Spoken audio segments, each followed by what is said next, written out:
Hi, I'm Daniel Weinstein, and this is the second principle of my mind mapping series. Begin with a central idea.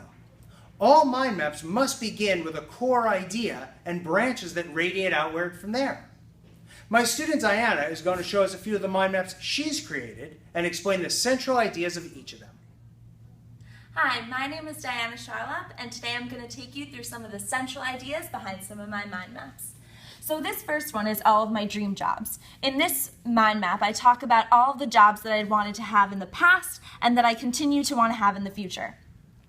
I branched out from the central idea to create other branches from which I branched out of those too. For example, I want to be a forensic scientist. So I discussed some of the things that I like about forensic science, like fingerprinting, magnifying glasses, DNA, all things like that, and memories I have of making videos where I pretended to be a forensic scientist.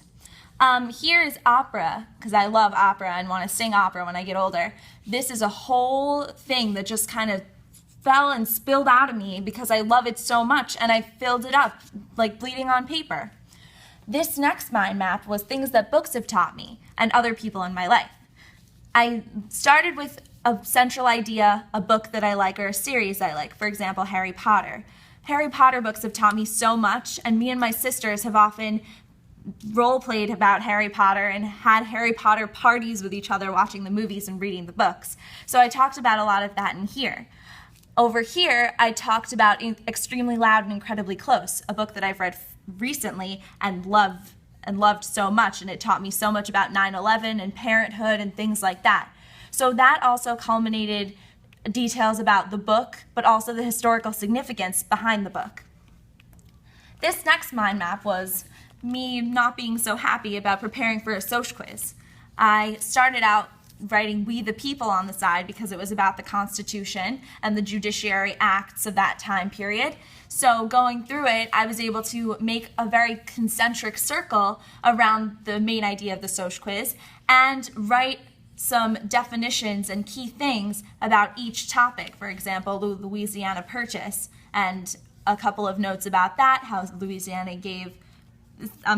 Spanish gave Louisiana to France, and so on and so forth. So this was really helpful when I could just quickly look at a term and see it defined right below it. Very helpful for studying.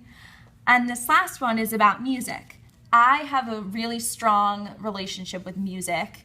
I play piano, flute, and I played the violin, and I play the guitar. So I wanted to have a little bit of that in there. This is just some standard musical notation, treble clef and bass clef. It's actually in G major, if you know anything about music.